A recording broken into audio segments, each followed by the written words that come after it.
We are living in 2025, but it doesn't feel like the future. You know why?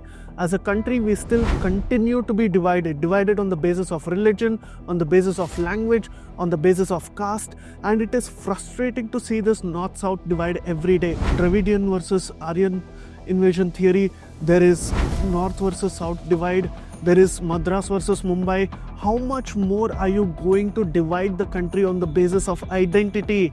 You've even gone down to the level of dividing the country on men versus women, and that is the sad state of affairs. When we need to be thinking about what India has to be doing in the future, all our politicians seem to be busy with the language debate. I have the agency to speak about this. Why? I'm a Kannadiga and I'm a proud Kannadiga. I'm also a Hindi speaker because I've lived in the north for a very long time, and I also happen to speak English and Telugu. Now, what does this make me? Honestly, most of the people want to live their life without being harassed on a day-to-day basis. How do we solve this? Because we seem to be a very big country, we have a lot of opinions, we have a lot of divisions, but these divisions are now turning into fault lines. And when fault lines become very strong, our enemies take an advantage of it. We need to be united, we need to think about what we can do, not just for ourselves and our community, but also for the country. How do we do it? We have a very bold idea, and I'm joined by a very young friend who is an absolute stellar scientist. His name is Professor Gautam Desiraju. He makes a case that India must have 75 states, and this is more natural to India because it will respect everybody's language, it will respect everybody's history, and it is based on how India was as the republics and greater republics. We had solutions in the past, but we've chosen to ignore them. But what we do choose is to continue to be divided on these lines.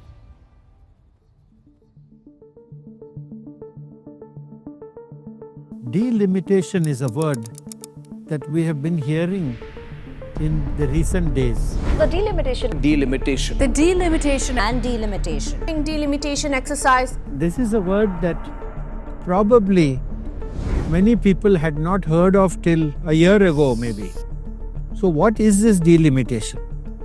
This is a function of the fact that we are a democracy, which means that democracy is a place where it is ruled by the people. Now, I'd like to say that this problem of delimitation is a peculiar one that has arisen, and it has become of acute political interest. Mind you, it is not a small thing, because 3 or 4 chief ministers have now weighed in onto this matter, and it looks like there is something here which was not anticipated. Now, to know more about this, I'm happy to speak with Bodh today, and I should tell you that I want to introduce myself. I am Professor Gautam Desiraju, Emeritus Professor in the Solid State and Structural Chemistry Unit in the Indian Institute of Science, Bangalore. India is a democracy. Democracy is a form of governance which is loosely translated means rule by the people. So in a democracy like India, the people of India decide to elect their representatives to say the Lok Sabha or the state assemblies who will rule on their behalf. So an essential feature of any modern functioning working democracy is an election. So in an election, there are a number of people who live in an area called a constituency who will participate in the election and elect one representative. So there may be many candidates, and the person who gets the maximum number of votes is declared elected to say the Lok Sabha. Now, India consists of a large number of constituencies. For the Lok Sabha, there are 543. Now, so each constituency will send a member to the Lok Sabha. Now, it would appear almost obvious that the number of voters in each of these constituencies should be the same. Only then the value of the vote in each constituency will be the same. Suppose one constituency has got 10 lakh voters. Suppose another constituency next door has got 30 lakh voters. Then the value of the vote in the first constituency will be 3 times the value of the vote will be in the second constituency, because there are so many more voters in the second constituency. So to avoid a situation like this, which will happen naturally because you can't control the population rate of growth in all the constituencies, a process called delimitation has been put in. And so we'll talk a little bit more about delimitation today and why this has now become a problem.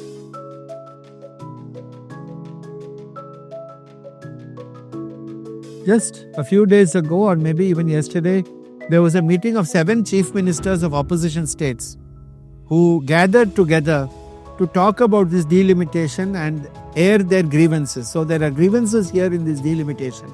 Without getting into excessive details, let me take 2 representative constituencies. The first one is Bangalore North, where I am sitting right now. This constituency is the 5th largest constituency in the country, and there is something like 30 lakh eligible voters in this place. We'll travel about 350 kilometers to the east and go to Chennai. And there I'm going to refer to a constituency called Chennai Central. Chennai Central has got, however, only 14 lakh eligible voters. So this means that a vote in Chennai Central is worth 2 times the value of the vote in Bangalore North. This is the crux of the delimitation problem. Our constituencies are not equal in population. And this has happened because the delimitation, which should have been a normal process, has not been done for 50 long years. And this is called the delimitation freeze. In any democracy, delimitation is based on population. The fundamental principle is each vote should have the same value. And as you go from constituency to constituency, every vote should have the same value. This is very simple, and this is done by all democracies in the world, whether it's USA or Germany or UK or France or whatever it is. Delimitation also occurs, let us say, every 5 years, 6 years, 8 years, 10 years. Now in India, this process was happening normally every 10 years from 1951 to 1971. In 1976, Indira Gandhi, the then Prime Minister, put a freeze on delimitation for purely short-term political reasons. She felt that the existing constituencies in 1971 were suiting the Congress party at that time. So she said, we are not going to change the limits of these constituencies for 25 years. That is the freeze. Then what happened, once the freeze was put in, the populations of these constituencies started changing different in different parts of the country. And the problem also became compounded when in 2001, when the freeze was over, the coalition government of Atal Bihari Vajpayee continued the freeze for another 25 years.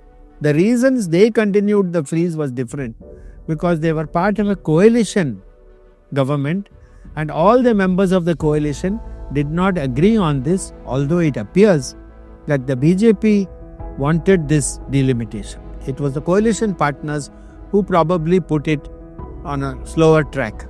So effectively what has happened is we have had 2 freezes, 25 plus 25, total 50 years, which is going to get over next year in 2026. Now, in this period of 50 years, as I said, the rate of population growth has increased different in different places. Like if you take Bihar, the population has increased by 240%. If you take UP, it is 230%. If you take Karnataka, it is 210%. If you take Tamil Nadu, it is 175%. So effectively what has happened is, if you think about these numbers, that the value of the vote in Bihar is much less than the value of the vote in Tamil Nadu. Because the constituencies are the same as what they were before.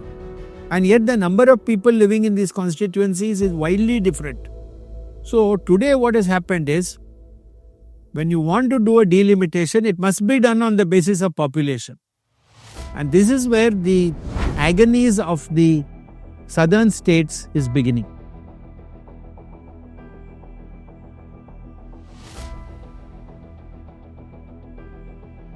If you want to think about it in another way, the 5 southern states are overrepresented in the Lok Sabha of today. It is that overrepresented means what? Tamil Nadu today has got 39 Lok Sabha members. Based on population, it should have only 27. UP today has got 80 Lok Sabha members. Based on population, it should be 93. And so many people are saying so many things about delimitation. But one essential principle which is followed in all democracies is that it must be and only be based on population, nothing else. So many different kinds of arguments are being brought about, saying that a state which is richer should have more representation in the Lok Sabha. And I would like to ask, why is this even required? Why should a richer person have more control in what is happening in the Lok Sabha? All of us are citizens. There is something very simple in our constitution called Article 14. Article 14 says that the state, that is the Republic of India, the Union, should treat all its citizens equally. So when I go to vote, my vote should have the same value as anybody else in Ladakh or Lucknow or Lakshadweep, any other place. The vote should have the same value. Otherwise, democracy itself becomes meaningless. Even more meaningless is the suggestion that we should have one more 25-year freeze simply because we don't know how to handle delimitation. And this would mean that at that stage, India will hardly be a democracy anymore. The members we are sending will bear no relationship. So why is it important that equal numbers of people should be involved in electing each member of the Lok Sabha? Because each different citizen has different concerns. All these concerns are equally important for all of us. So therefore, unless you have equal numbers of voters in each constituency, all the concerns will not be expressed to the same degree. Now, if you have an over-representation of southern states today, which is the reality, over-representation of southern states means what? If you look at the political complexion of today, there will be many more comments in the Lok Sabha about so-called federalism, so-called language, so-called rich states versus poor states, the fact that southern states are paying more in taxes. You see, you will only have a disproportionate amount of comments in the Lok Sabha on such topics. You will not have comments on some of the concerns of the northern states, drinking water, earthquakes, climate change. Some of these things affect our northern states very, very badly, and they are actually bringing the economy down. So instead of having an equal representation, finally, it has to be this. If you want to take home a single message from this video, I would say that each vote same value, and each vote same value can only happen mathematically. It can only happen if the constituencies are roughly the same size, and today they are of very, very different sizes. A final example, I have already told about Bangalore North and Chennai Central.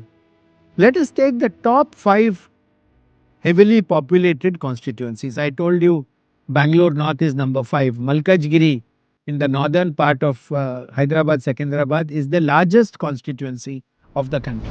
So you take the 5 largest and then you add up the population of these 5 largest, and then you take the 5 smallest. In these 543, there will be 5 largest and 5 smallest. If you take the ratio of the number of voters in the 5 largest and divide by the number in the 5 smallest, this fraction is a staggering number of 15.4. And this we call in our book, Delimitation and States Reorganization, as a skew ratio. It is how badly this proportion of voters in the constituencies is skewed. The largest constituencies have 15 times more people than the smallest constituencies. That means the value of the vote in those 5 smallest is 15 times more than the value in the 5 largest. This is inherently unfair. It is unfair, and it has happened only because the freeze happened for 50 years.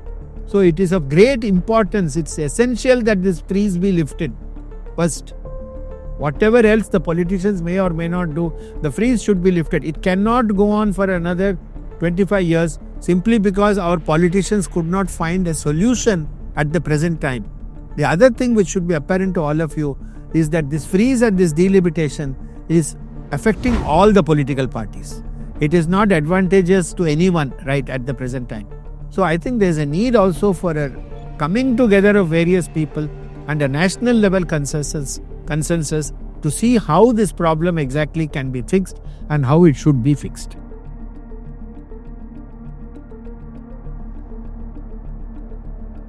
I don't want to use harsh language, but some of the arguments made by the chief ministers of the southern states seem to lack in logic.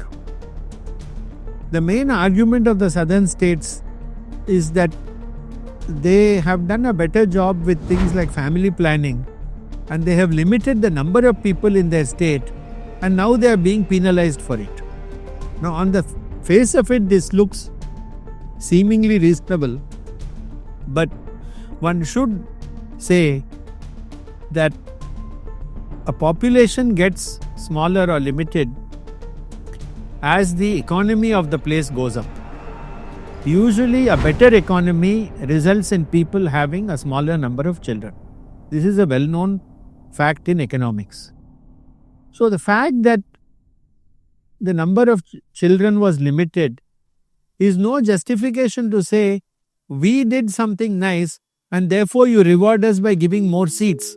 Because the more seats doesn't have anything to do with your economy or family planning or anything of the sort. It simply has to do with how many people live in that state, or more specifically lives in that constituency. So once you keep saying that is the major determinant, all these other things may or may not be true. For example, Indira Gandhi fed a narrative to the southern states saying that if you limit your population, your economy will grow up. This is false. No economy grows because people limit their population. People limit their population because the economy has grown, and there is a big difference between these two arguments. And yes, maybe the economy is better. It may be true that it is better, but then you will also have to realize the fact, you must accept the fact that your population is simply not so big. The population of the 5 southern states is not so much. And in any representative form of government where it is based on the number of people, you must be prepared to have a lower representation. You cannot say, the Tamil Nadu chief minister today sometimes behaves as if he is not a chief minister but a prime minister of a separate country called Tamil Nadu.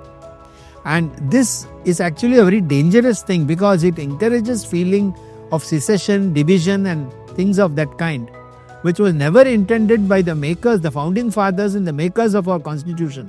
In fact, Dr. Ambedkar has come out strongly against this idea of linguistic states, and we recount that very closely in our book.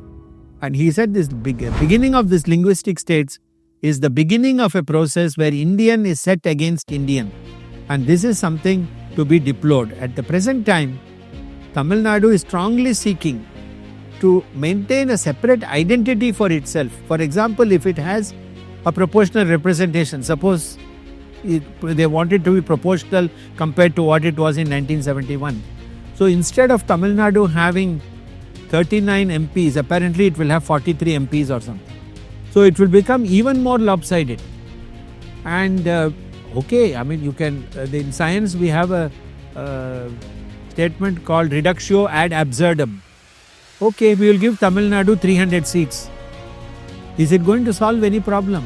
No, it won't. It will simply increase the problems. So I think there must be a coming together of people, and people have to apply their minds collectively and realize that yes, this is a problem. The population has grown differently. How do we solve this problem? And this, I hope, will be taken up very shortly, maybe in a parallel video or something like that.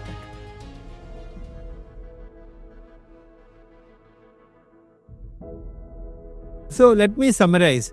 There seem to be 2 approaches to solving this delimitation problem. The southern states approach is that the ratios that were fixed in 1971 should continue forever, because this is the only way they find that they will be able to maintain some kind of a say in the Lok Sabha. The North Indian approach says that the delimitation should be based on population. and which is actually the more logical approach. And so, as you can see, anybody can understand that these two approaches, the proportional approach and the population approach, are completely contradictory. You cannot have one, or you cannot have both of them simultaneously. That is impossible. Either you can have proportional or you must have population